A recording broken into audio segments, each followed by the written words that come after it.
Over on 4, our family film is the slam dunk sequel Like Mike 2. Later, it's two-faced drama with the Real Housewives of Beverly Hills before Face Off.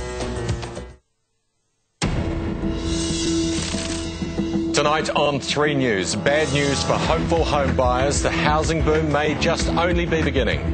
A new kind of checkpoint. Police say drivers are registering cars as tractors, saving themselves hundreds. Muriwai Beach reopens days after a fatal shark attack. We'll talk to some of those who took to the water. And the Blues get bold and stun the star-studded Crusaders 5 tries to 0.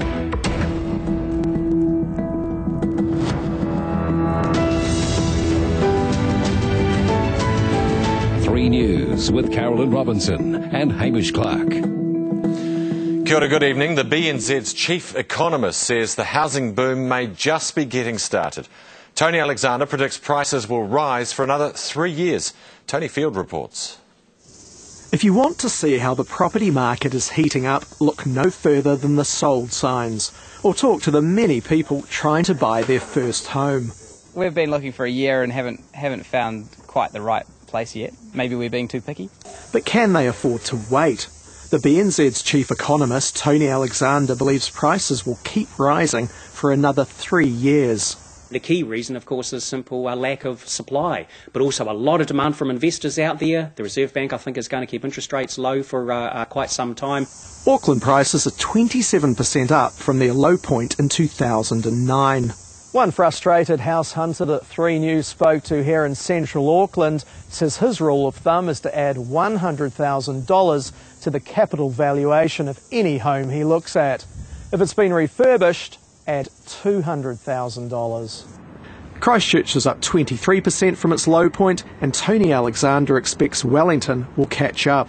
You've got about 4 to 5 years worth of young people who put off buying a home because they thought the house price was going to fall. Now they are in the market looking to make a purchase. But housing affordability researcher Hugh Pavlich doesn't believe the market will rise for another 3 years.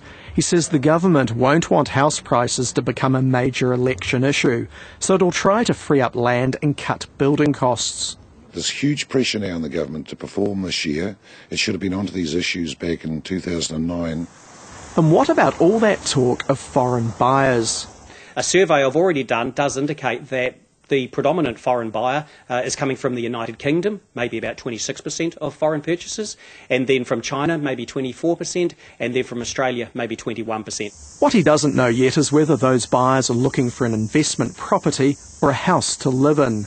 As for Asher and Rochelle Bastian, it's not foreign buyers they've been losing out to, but New Zealanders. And, you know, good on them. At least someone's happy. Yeah. Tony Field, 3 News. Goodman Fielder is closing its small goods plant in the Manawatu town of Longburn with the loss of 30 jobs. It's understood the Australasian company's plant, which makes salami, will close on Friday. A quarter of the staff are accepting jobs elsewhere with the company. The rest are being made redundant. Hundreds of motorists are ripping off taxpayers by thousands of dollars a year by pretending they own tractors.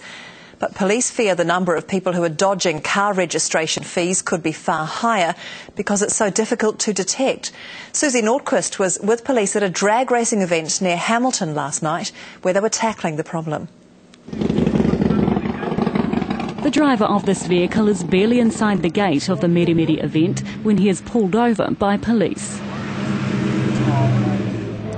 This car's been registered as a tractor. Hey, you aware of that? Police aren't amused. The owner is issued with a written warning. I plough my fields with it, out the farm. Yeah, hook the rotary on the back. Nah. Well, it's a fraud, really. It's a fraud against all other New Zealanders, but it's one which is quite difficult to detect. That's because the registration labels look so similar. The normal car will have a G on it, and this one's got a B on it. Police are increasingly catching people who are cheating the system in this way. Instead of costing them $220 a year to register their car, they register it as a tractor or a camper van and they pay significantly less. The organiser of the event said he hadn't heard of the practice. Have a look, see if any Nuffields or John Deeres are racing. A checkpoint had been set up at the drag racing earlier in the evening. Okay, are you the registered owner of the vehicle? Police were on the lookout